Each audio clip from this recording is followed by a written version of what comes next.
สบายดีและก็สวัสดีพ่อแม่พี่น้องทุกท่านทุกที่ทั่วโลกเนาะที่เขามาติดตามและรับชมรับเบิ่งเนาะคลิปในช่องบัวเงินบ่าวลาวเนาะก่อนนอนคืนนี้บัวเงินกับสีมาตอบเนาะขอสงสัยเนาะหลายๆท่านหลายๆท่านหลายๆคนที่คอมเมนต์เข้ามาเนาะเกี่ยวกับชื่อช่องเนาะว่าเป็นอย่างคือว่าตั้งแบบเดียวกันเบิดนะเนาะกะที่มาตอบก็มีเพิ่นผู้หนึงก็คอมเมนต์ว่าเนาะเพิ่นว่าช่วยตอบเนาะเพิ่นว่ามีข้อสงสัยเป็นหยังยูทูบเบอร์เป็นหยังยูทูบเบอร์ลาวต้องตั้งชื่อช่องเนาะบ่าวลาวสาวลาวเหมือนกันเนาะหมดเหมือนตั้งตามกันเนาะตั้งเรียนแบบกันเนาะไม่ตั้งชื่อช่องที่เป็นเอกลักษณ์ของตัวเองเนาะคำถามนี้เป็นว่าผมแค่สงสัยจาก FC ฝั่งไทยเพิ่นคอมเมนต์เข้ามาเนาะโดยก่อนอื่นบัวเงินก็ต้องขอบพระคุณสำหรับขอสงสัยและคำถามเนาะที่ส่งเข้ามานะครับเหตุผลที่ยูทูบเบอร์ลาวหลายๆช่องนิยมตั้งซื้อช่องบ่ว่าจะขึ้นน้ำหน้าหรือว่าน้ำหลังของสื่อของเฮาหั่นน่ะเนาะก็มีเหตุผลเนาะก็มีใจความสำคัญหลักๆก็คือมันคือหนึ่งนี่เฮานี่ต้องการแสดงเอกลักษณ์ที่ชัดเจนเนาะเพื่ออยากให้พ่อแม่พี่น้อง FC ทุกที่ทั่วโลกเนาะที่เขามาเบิงหรือว่าเลื่อนมาเจอคลิปเฮาเนาะอยากให้เพิ่นได้รู้ทันทีว่าเฮามาจากประเทศใดเนาะและคอนเทนต์นี้จะนำเสนอวิถีชีวิตประเพณีและกินอายความจริงในแบบฉบับของประเทศใดเนาะคือเฮาอยากสื่อว่าสื่อสองเฮาบ่ว่าจะนำหน้าคืนหลังเนาะจะเป็นบ่าวลาวสาวลาวหนึ่งเฮาก็คืออยากให้พี่น้องเพิ่นที่เลื่อนมาเจอคลิปเฮากดเข้าไปเบิ่งก็คือแบบว่าคลิปนี้เป็นคลิปของคนลาวหรือว่าประเพณีของคนลาววิถีชีวิตของคนลาวเนาะสองเนี่ยเฮาเฮ็ดแบบเฮาตั้งชื่อบ่าวลาวก็เพื่อความง่ายในการจดจำของ FC เนาะคำว่า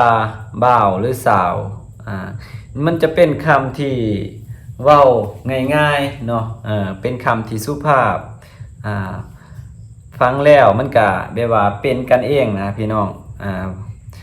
เหมือนพี่เหมือนน้องเฮ็ดให้เข้าใจง่ายและเป็นอันหนึ่งอันเดียวกันกับผู้ชมกับผู้เบิ่งเนาะสาเหตุนี้แหละก็เพื่อให้จดจำได้ง่ายบอกว่าจะคือโบเงินตั้งซื้อ2เนาะก็ขึ้นซื้อโบเงินก่อนเนาะผมน่ะซื้อโบเงินก็ได้เอาขึ้นตามหลังเป็นบ่าวลาวเพราะว่าคอนเทนต์หรือว่าวิถีชีวิตและกับประเพณีหรือว่าคอนเทนต์อีหยังต่างๆแม่นเฮาเฮ็ดอยู่ลาวเป็นคนลาวก็เลยตั้งชื่อขึ้นมาสิเฮ็ดเป็นบัวเงินบ่าวลาวเพื่อให้ทุกคนได้รับรู้รับทราบนำกันว่าเฮาเป็นคนลาวมาจากประเทศลาวเนาะเพราะว่าหลายคนบางคนก็ว่าอยู่ไทยบ่อยู่ลาวบ่น่ะเนาะก็แนวนั้นเนาะ3แม่นเฮาอยากผลักดันคอนเทนต์จากประเทศลาวให้เป็นที่รู้จักในวงกว้างเพื่อให้คนได้รู้หลายขึ้นเนาะเพราะว่าอยู่ลาวเฮามันก็หลาย ลายวิธีลายอีหยังต่างๆเขาเฮ็ดนะบ่ว่าจะประเพณีอีหยังต่างๆขนาดอ่าเฮาสามารถเสิร์ชได้คือว่าอ่าอยากรู้อันนั้นอันนี้นะวิถีชีวิตของชนเผ่านั้นชนเผ่านี้มันก็ต้องมีลาวอยู่ตามหลังมันจะคือเข้าใจง่ายเนาะประมาณนี้ หลายๆคนก็โอ้ถามกันเข้ามามื้อนี้ก็เลยว่าถือโอกาสว่างเนี่ยก็เลยมาตอบ FC ให้ FC ได้เข้าใจนำกันเนาะ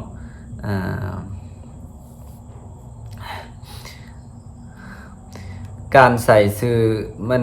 การใส่ชื่อเป็นบ่าวลาวหรือว่าสาวลาวเป็นการย้ำเตือนว่านี่คือผลงานของคนลาวเฮาเฮ็ดบ่คือคลิปวันนี้เป็นคลิปของคนลาวก็สิประมาณนี้และก็อีกบางคนก็บางท่านก็คอมเมนต์เข้ามาเนาะเป็นยังยูทูบเบอร์ลาวคือว่าตั้งชื่อคลิปหรือว่าเขียนชื่อคลิปที่ขึ้นปรากฏขึ้นในอันนั้นลงบ่ว่าจะลงเฟซลง YouTube ลง TikTok หรือว่าแพลตฟอร์มโซเชียลอีหยังต่างๆส่วนมากหลายที่สุดเนาะก็เป็นหยังคือว่าตั้งแต่ภาษาไทยคือบ่ว่าคือบ่ตั้งเป็นภาษาลาวก็ประมาณนี้คือบ่ตั้งชื่อคลิปเป็นภาษาลาวเพราะว่าเฮาเป็นคนลาวนะเนาะหลายคนก็สงสัยหลายคนก็อยากรู้เนาะส่วนหลายก็บ่ว่าจะอยู่ยูทูบเบอร์ที่เขาดังแล้วเนาะหรือว่าเป็นคนดังหรือว่ายูทูบเบอร์น้องใหม่คือเฮาส่วนหลายมันจะตั้งชื่อคลิปเป็นภาษาไทยกันเบิดเพราะว่าภาษาไทยก็บ่แม่นว่าสิเว้าเนาะเพราะว่ามันคล้ายๆกันครับภาษาลาวคล้ายๆกันครับภาษาลาวคือเด็กหน่อยลาวนี่ขึ้นใหม่เนาะบางคนก็อ่านภาษาไทยออกเนาะก็คือกับบ่เงินเองก็เฮาก็บ่ได้เรียนภาษาไทยบ่ได้ไปเรียนอยู่ไทยเนาะส่วนหลายเฮาจะเห็นจากทีวีหรือว่าโทรทัศน์และก็หนังสือพิมพ์เอกสารอีหยังต่างๆเนาะเฮาจะคอยอ่านคอยเข้าใจกันคำศัพท์และตัวอักษรมัน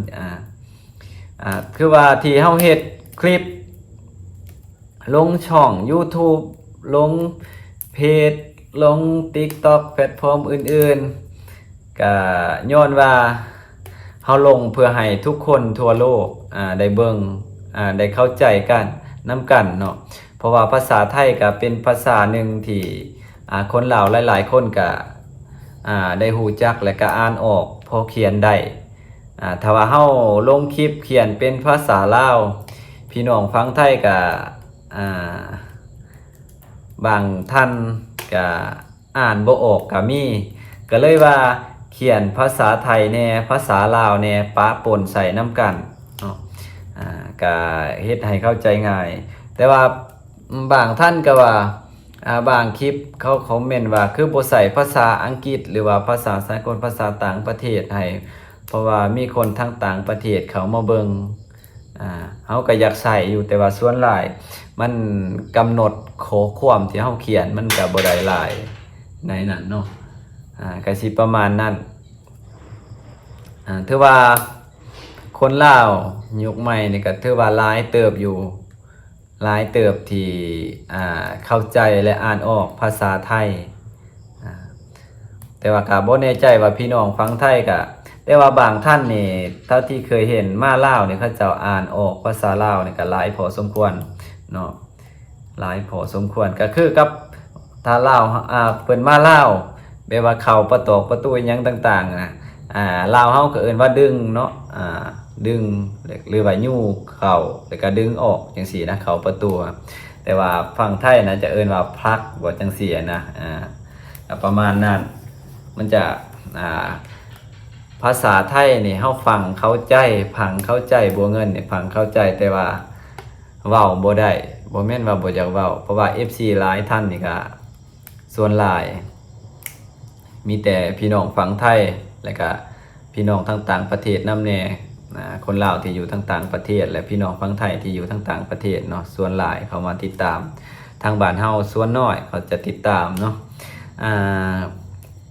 อยากเว้าอยู่ภาษาไทยแต่เฮาเว้าบ่ได้